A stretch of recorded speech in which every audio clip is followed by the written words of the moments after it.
Hi, Hi, welcome back to the Cancer Sisters podcast. I'm Nicole. and I'm Amanda. This is episode 11, Jump Back in the Water. Ooh, the comfort of the water. This is kind of part two. It's episode 10 plus, but it's technically episode 11. We continue our really interesting and thoughtful conversation with our new friend, Leslie. Check out our Instagram post to get connected to her blog. She's an incredible storyteller. She really is in the written word and obviously in our conversation. And it's just something that we have enjoyed so much that we did need to split it up so that you can listen to it and digest the things that we talk about. So enjoy it. It's about to get real. About to get real, real. Here we go. Jump in.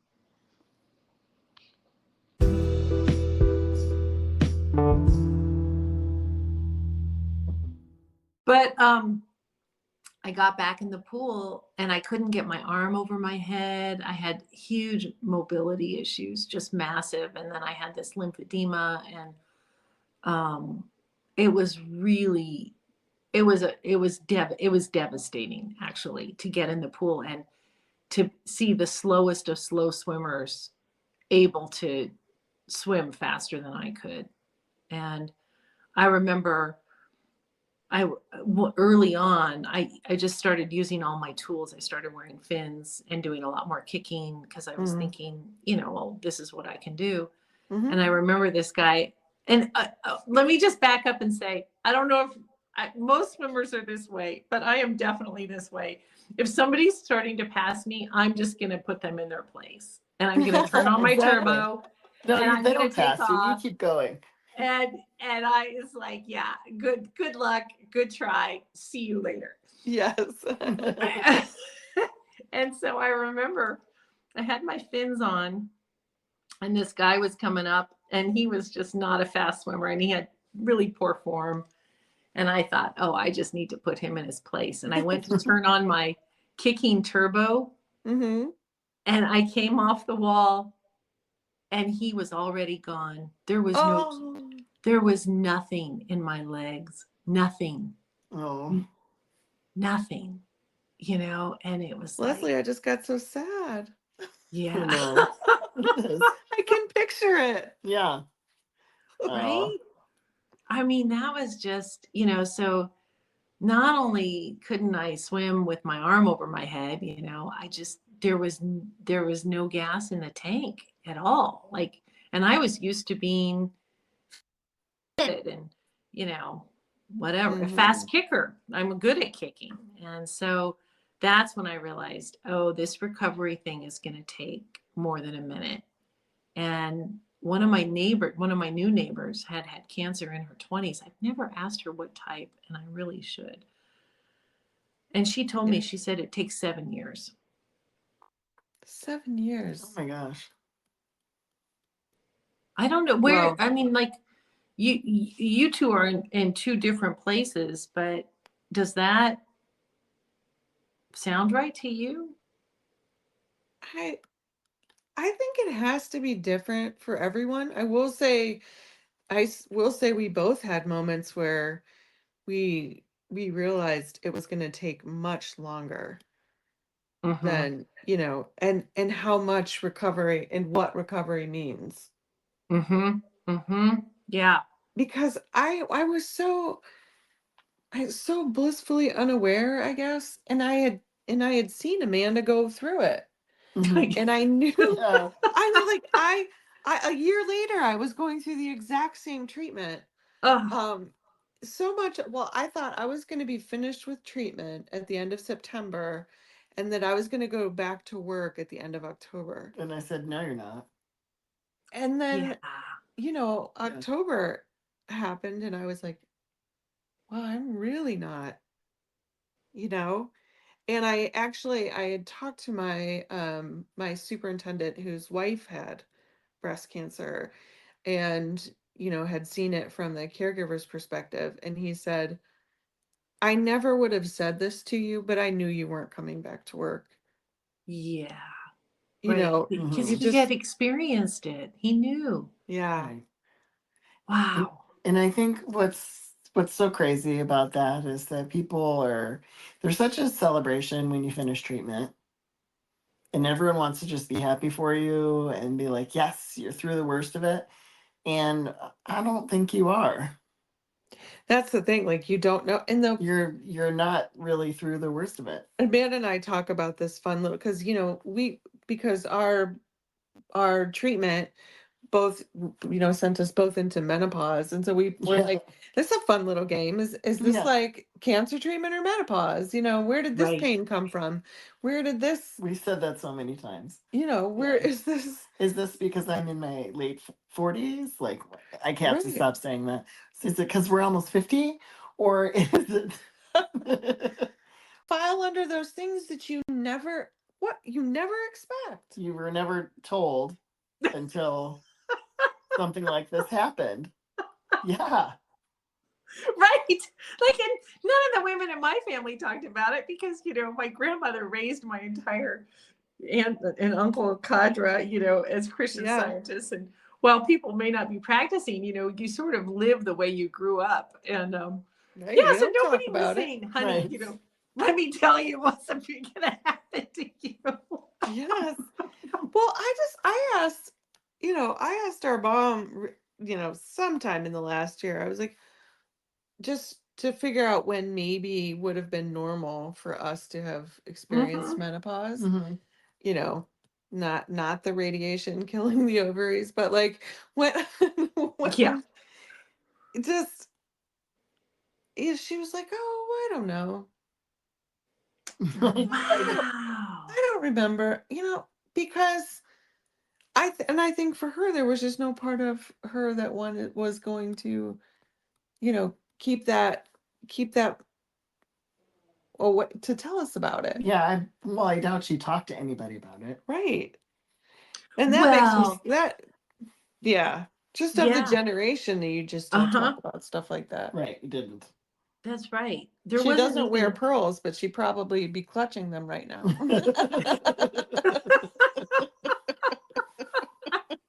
Well, yeah, people just didn't talk about it. I mean, it Yeah, just wasn't, it was just sort of like, well, your period stops, and there's some other stuff that happens. right. Right. Oh my gosh. Exactly. That's all you know. There's about 30 other things that can happen. That's the thing. Yeah, just that's we're always playing that game. I walked my dogs this afternoon and I was like, huh, my ankle hurts. What's that about? Right. Yeah. Joint Yeah. pain. Random Just joint pain. random joint pain. I didn't hurt myself, but I digress. The random joint pain. But yeah, all the things that happen that you just don't know, and the recovery takes so much longer.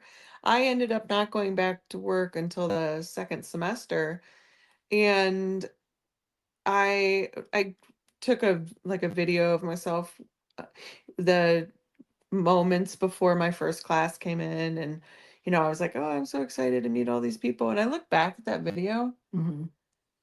boy, did I look tired. Yeah. Yeah. I thought I looked great. Well, you I did know. at the time. I had that same, like, I took a couple of selfies during chemo. There's this one in particular that I have where I was like, I feel pretty good today. And I took the picture and I was smiling at the camera, and my hair is just starting to grow back. So actually chemo must have been done, right? So my hair is starting to grow back. Hmm. And I look at that picture now and I think, oh my God, no wonder you had, at one point I got blurred vision for about a month. I couldn't see very well. Oh yeah. Yeah. I went to the eye doctor and she was like, well, I think it's just age. It was a brand new eye doctor. My eye doctor had retired. This is the person who took over a practice. She goes, I think it's just aging. Like, I don't think so. I think, No. No, and yeah, Amanda and I have not been able to see well since we were young. Yeah. No, we've had all kinds of corrective lenses, but That's crazy too. The way that the way that my eyes have changed drastically. Like at treatment, there were times when I was just like, I can't see. Uh-huh. I Yeah, can't read that. I can't look at my phone. it Yep. stings because you get gifted like magazines and books and things. And then at some point you're like, I can't even, my eyes are not even looking at words. I can't see. Yep. Yep. But There was a lot of sitting in the backyard and just staring at the bushes that were moving right. gently in the breeze as I sat underneath the umbrella. There was just a lot of that. It was That sounds really, peaceful. yeah, except for the barking dogs and the Ex- construction. the fire and brimstone The radio. fire and brimstone radio. Oh my gosh. It would make a really good little screenplay, It sounds like it. I think this is your foray into fiction. Yeah. These are some excellent characters They are. Oh my gosh. And there are more. There was this poor guy. We'd known him since he was a kid. And I think he has some fairly serious mental illnesses or maybe just one, but he's in a pretty bad way. And Mhm. he would drive his incredibly loud muscle cars up and down the street. And he went into the towing business. Oh.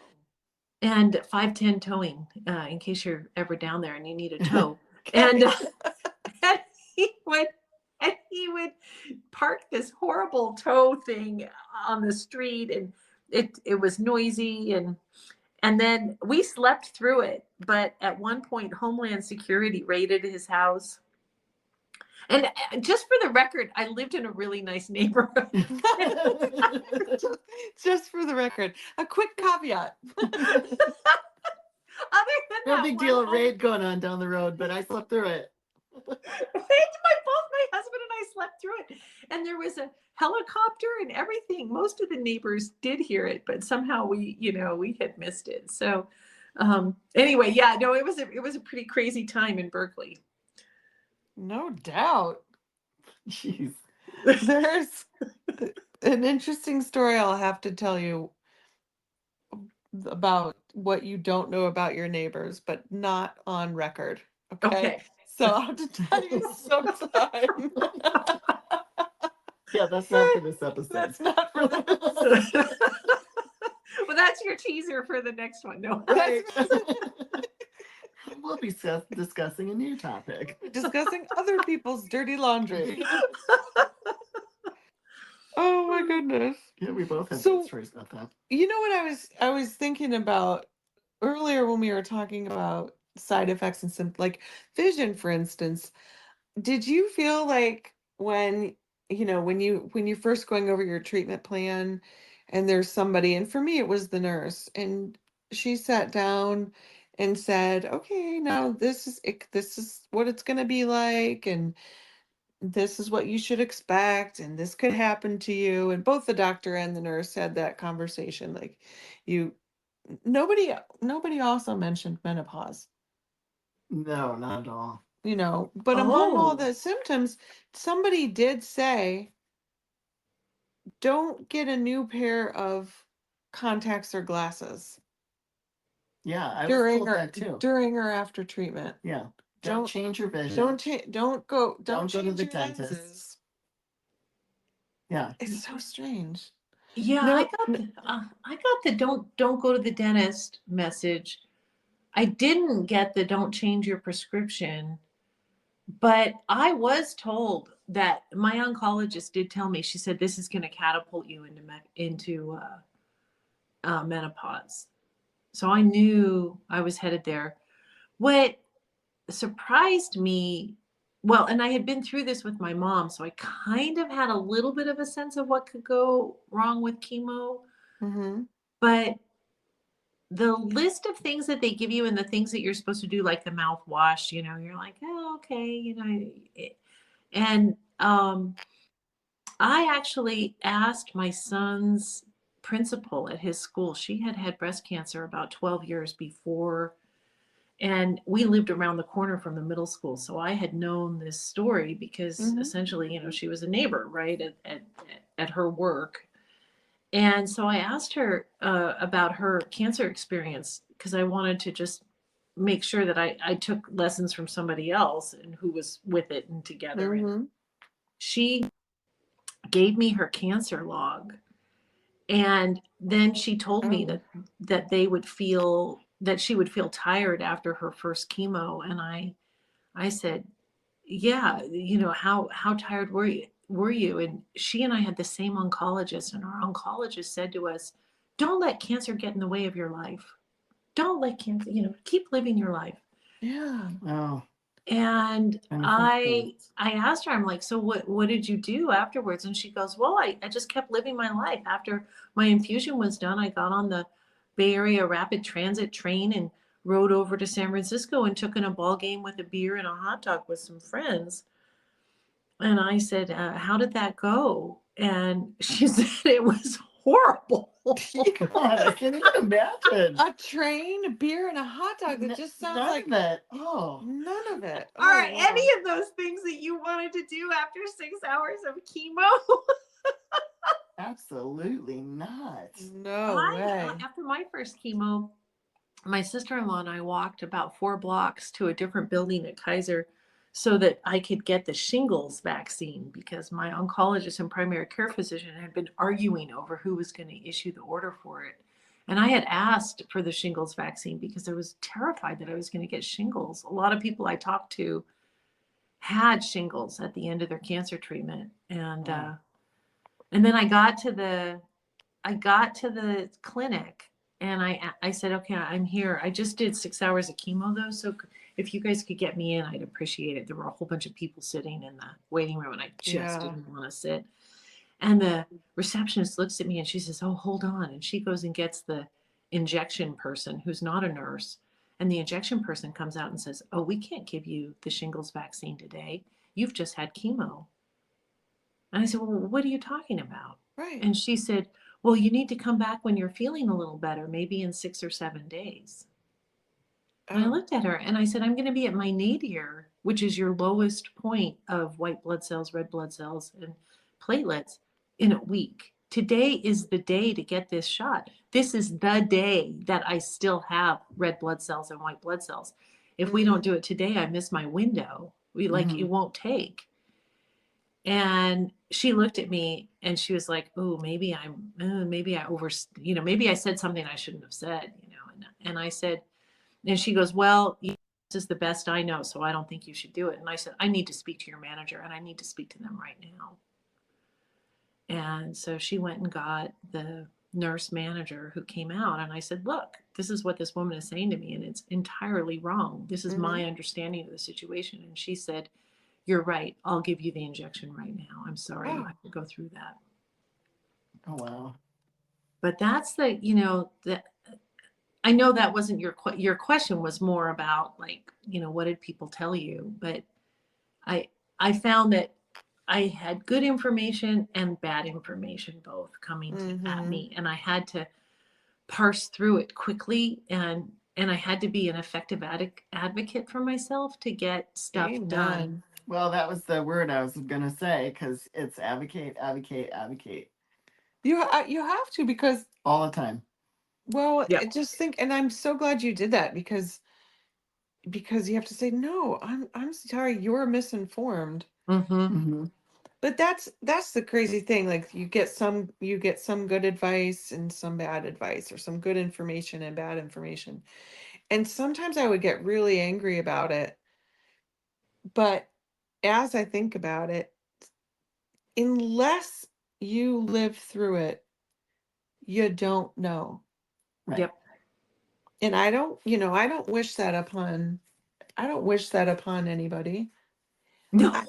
It's just, but after radiation, I'd follow up with the radiation oncologist and they'd ask me all the standard questions. I'm like, no, that's not a problem. No, that's not a problem. No, that's not a problem. But what's a problem is like my hips and my hamstrings are so tight. And they're like, huh, seriously? yes. Wow. Are you kidding me right now? That was not even, and I was like, this is 100%. this is connected to Yeah. the radiation, Mhm. you know, and they offered me physical therapy, and I was like, well, no, I know what to do, but Yeah. Well, the Wow. question And I would keep are getting you is, still tight in your hips and your hams? Or well, has, yeah, yeah, it's fine. it's just it's I again, is it my age? Is it menopause?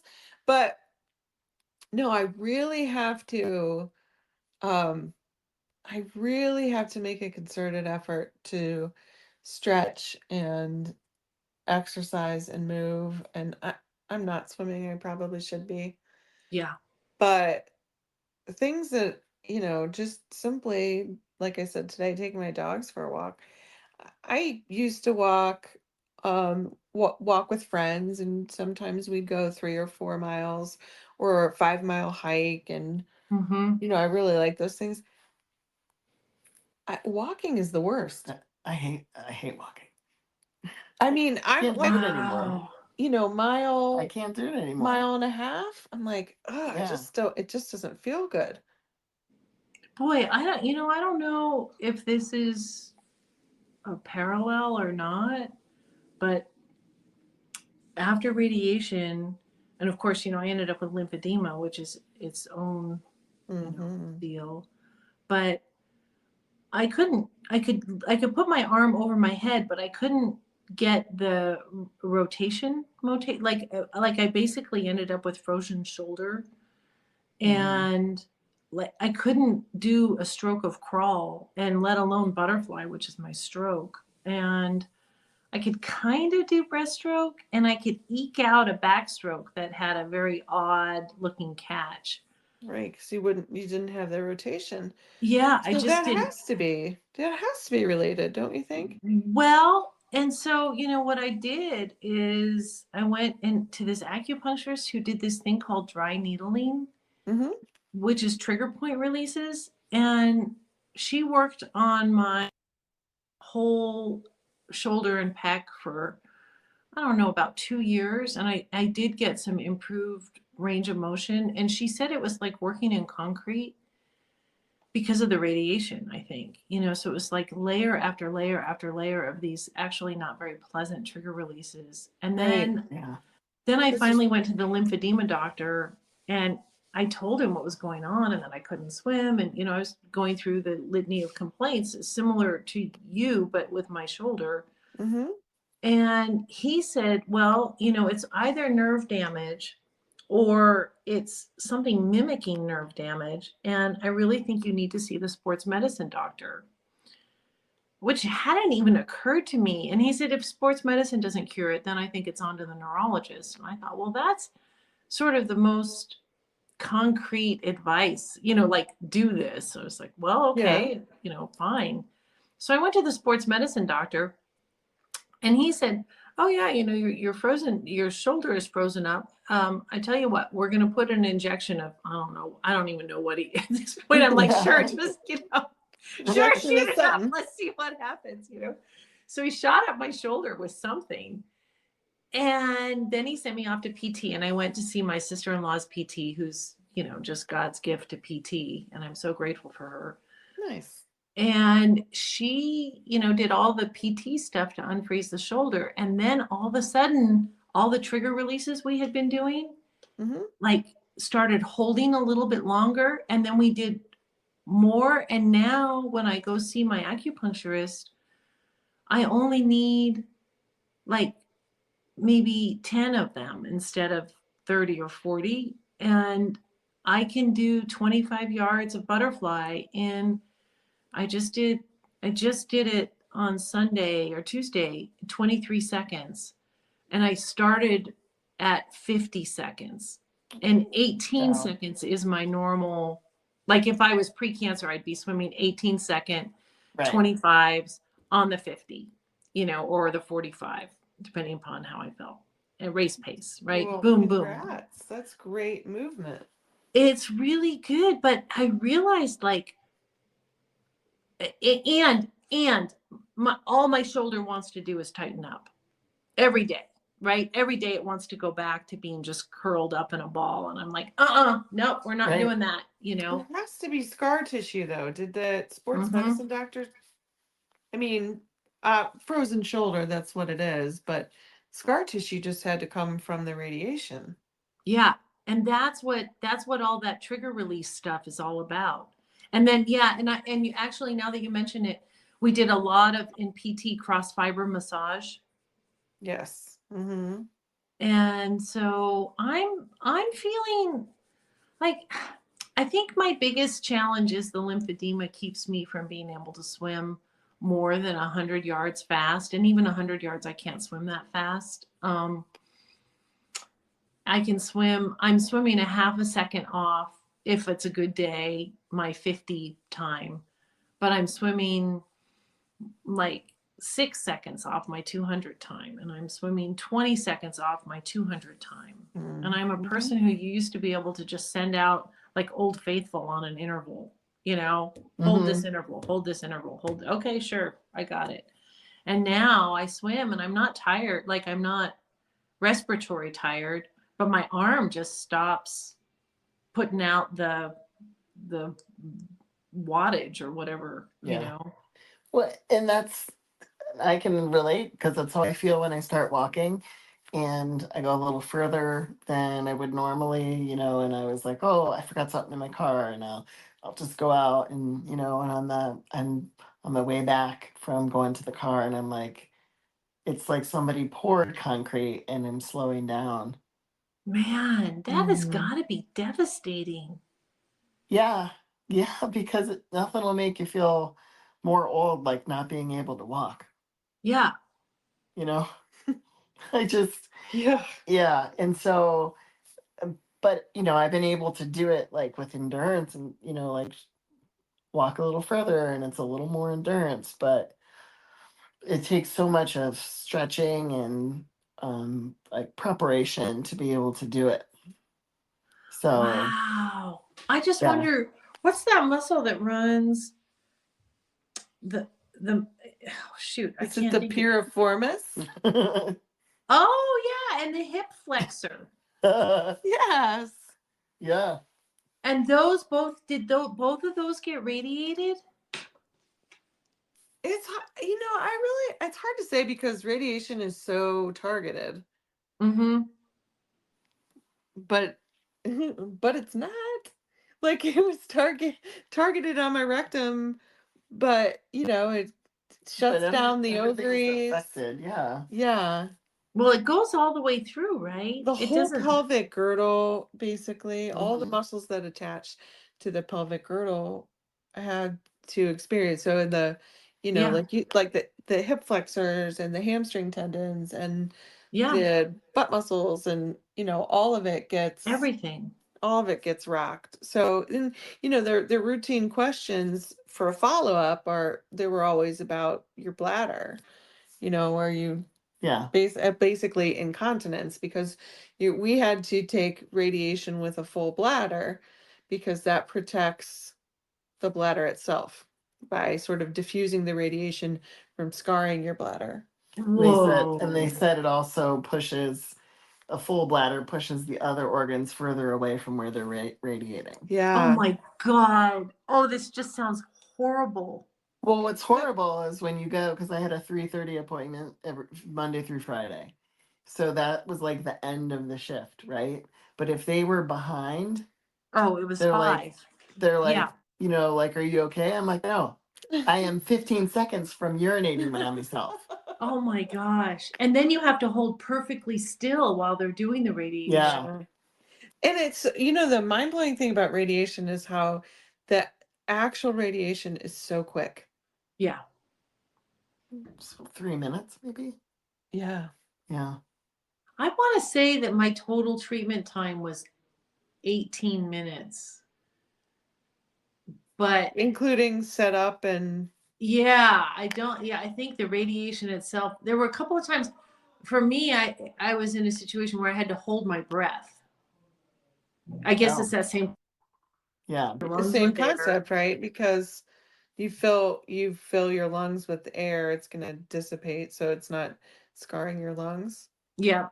Yep. And Wow. my radiation oncologist designed my radiation plan to minimize lung damage. She reworked the plan 6 times so that I would have minimal lung damage, which I'm really grateful for because, you know, as a swimmer, well, as somebody who's alive, you know, you need your Right, you lungs. need those things. As someone who's alive. Yeah. But the thing that she forgot to do, originally we were talking about doing a 16-day plan. And then I said, I might want to have reconstruction on my breast. And she said, well, you know, they're doing a longitudinal study to see if women who get 16 days still have viable flap skin, you know, because I had a flap left where the mastectomy was in case I wanted to get the belly reconstruction thing. Mm-hmm. And she forgot to change my plan from 16 to 26 days. So on day 16, I'm at the radiation office and they're like, yay, you're done with treatment. And I'm looking around and I'm going, no, I'm not. I have 10 more days. What are you guys Oh. talking about? Oh boy. And they said no. And I went back to the doctor's office. Oh my gosh, she was white as a ghost. And you could just tell, like, she was horrified. I'm sure. She had done this. And in that moment, I thought about it and I thought, you know what? This woman did the right thing to save your lungs. That was where her focus was. And wouldn't you rather have an oncologist who made the mistake on the how many days you get it than that it damages your lungs forever? Yeah. Yes. So Yeah. in that moment, I told her, Dr. Buhar, I said, Dr. Buhar, I forgive you. Like, your job is a tough job. And I get that the mistakes are higher stakes for you, but you preserved my lungs. And that is really important to me. And I just want to say thank you. And boy, you could just see the relief.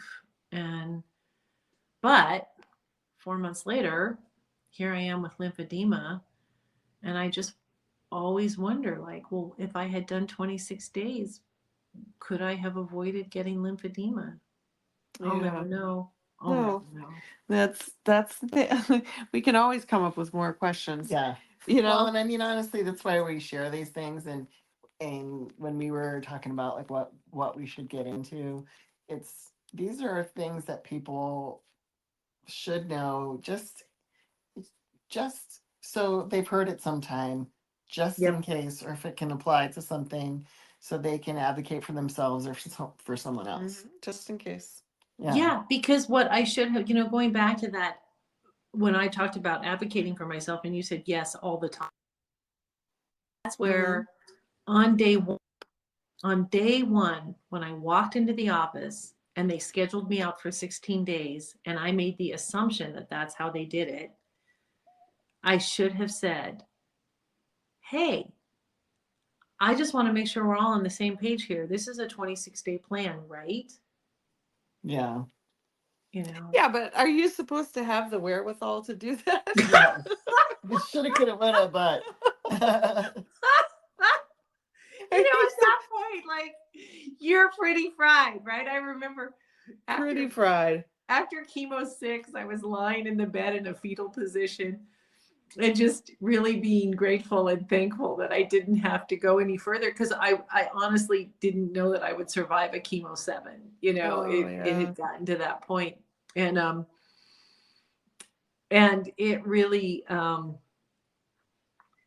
it was just really horrible. And so, yeah, and there you are trying to be totally with it. You know, and becoming an expert in a field, you know, that you have done. Like, if you want to talk to me about crisis management or emergency management or how to swim a good, you know, freestyle 500, you know, yeah, let's get down. And, you know, you want to talk to me about what to expect, you know, during cancer treatment and what to check on. Right. Wow. Double check your doctor's work. Like, Yeah. like you're checking their homework. Check. Can I see your calculations again? Right. No, there's no. So many moments I was just so dumb in the brain. Yeah. Yeah. Well, So and for dumb. me, you know, the other thing that happened is during radiation, I did end up getting the shingles, even though I'd had Oh, Both Gosh. of the vaccines That's during a chemo. terrible. That's a real bite in the butt. Oh, God. I got shingles on my ribs, right underneath the mastectomy, Oh. sort of lymph node removal site, right at the edge Yes. of my radiation field. Oh, it was horrible. You didn't get shingles on your butt, did you? No, but Oh, I did good. get shingles. I did get shingles on my back after having my lung surgery. Yeah. Yeah. Okay. Just for fun. Yeah, just for fun, right? Like just to add to because there's just not enough, pain and torment going Right. on. Right.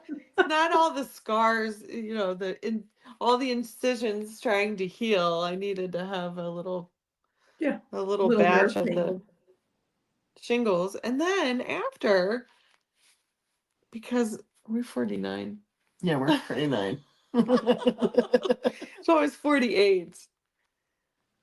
Because after surgery, and I was still 48, and I was getting, I was going back to work, and of course I work with children who are Yeah. not always clean or healthy.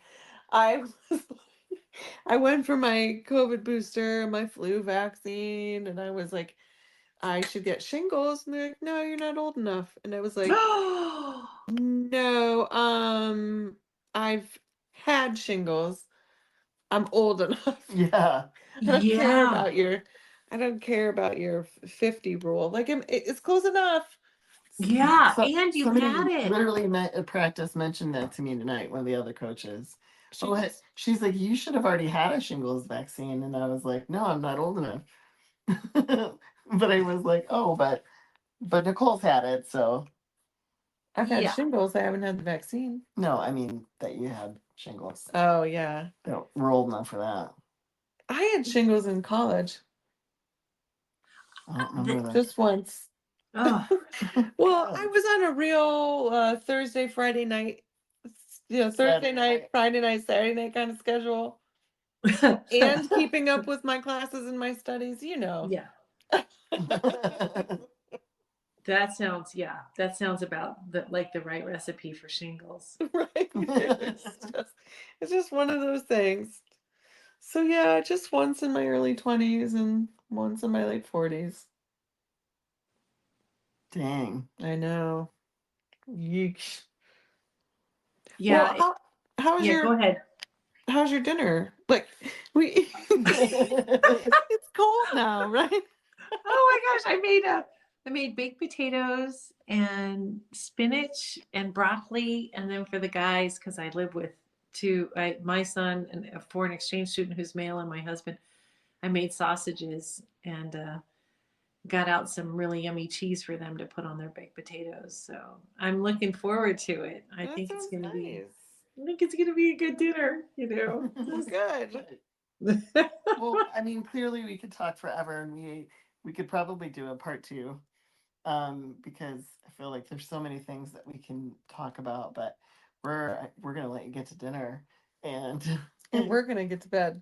Oh, Yes, we are here. excellent. I just have to say thank you so much for giving me the opportunity to talk a little bit about my story, which, going back to something you said earlier, I hope can serve for someone else. Absolutely. And thank you for doing this podcast and for being so brave. And people always say to me, oh, you're so upbeat, and I'm like, yeah, well, this is who I am. But I get the sense that both of you too, in spite of all of these struggles and challenges and the daily living with the aftermath of cancer treatment, still find the time to laugh and have fun and bring joy to the world. And so thank you. Oh, thanks for that. Yes, thank you. We do. I get you're so strong and you have such a great attitude. And well, not before I left the house, I didn't. Sometimes I really don't. But we look forward to this just as much because, this concentrated time to sit down and talk we find more things that we should share, and we dig into things that we think that could be really good for other people. And we've just been so excited to talk to you. So this is amazing, and we just really appreciate it. And Yeah. I think we can do Thank it you some for your more. time and your Yeah. stories. It's awesome.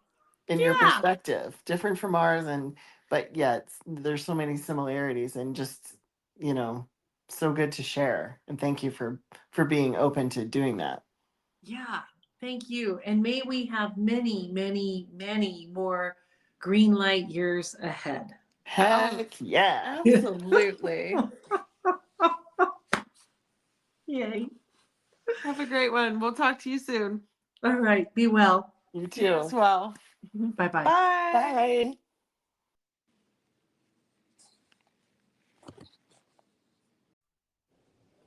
Wow.